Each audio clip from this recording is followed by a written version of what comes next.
এটা নাকি এমার্জেন্সি 50 বছর। এর রাজনৈতিক উদ্দেশ্য কতগুলো আছে। সংবিধান হত্যা এই কথাটার মধ্যে আমার আপত্তি আছে। 25শে জুন সব জায়গায় পালন করতে হবে, এবং কি পালন করতে হবে? আমরা বলি না, মাদার অফ থিপস আর সাউথ মোস্ট, চোর কি মাই জোরসে বলে। বলছে সেই সময় fundamental rights were breached, press silenced, under strict censorship, thousands of political leaders, journalists and civil society members were imprisoned. এটা আমরা সবাই জানি। এমার্জেন্সি, আমিও তখন কংগ্রেস করতাম, বাট আমরা ছাত্র রাজনীতি করতাম, কিন্তু এমার্জেন্সিটা দেশের মানুষ মেনে নেননি। কিন্তু যাই হোক, সেখানে এমার্জেন্সি হত্যা দিবস করতে পারত, সেটা না করে সংবিধান হত্যা দিবস করছে। এটা আমার আপত্তি আছে।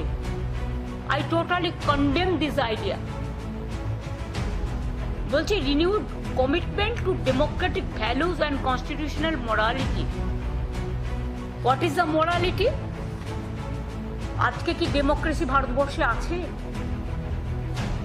তাহলে গণতান্ত্রিক পদ্ধতিতে প্রতিদিন তো একটা করে গণতন্ত্র হত্যা দিবস পালন হতে পারে।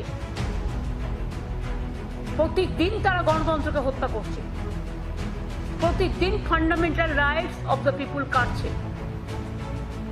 দে bulldoze the state economy and all state government the fundamental rights also. If emergency, you are saying more power to democracy. Are you giving more power to democracy? আপনারা দিচ্ছেন। আপনাদের ভাষা, আপনাদের কথা, রোজ সংবিধান বদলাচ্ছেন, আর নিজেদের পরিকল্পিত নকল একটা ধর্ম মানুষের উপর চাপিয়ে দিয়ে আপনারা আপনাদের নিজেদের एजेंडा, आप लोगों का अपना एजेंडा लोगों का ऊपर आप दे रहा है। और हॉट स्टेट में बंगाल के लिए आप झूठा बात कहते हैं, जुमला सरकार, गंदा बात कहते हैं। हॉट स्टेट का डेमोक्रेसी आप तोड़ दिया। आप पार्लियामेंट, जो इंडियन पार्लियामेंट में जिसमें हमारा कॉन्स्टिट्यूशन पास हुआ था, वो पार्लियामेंट भी आप छीन लिया।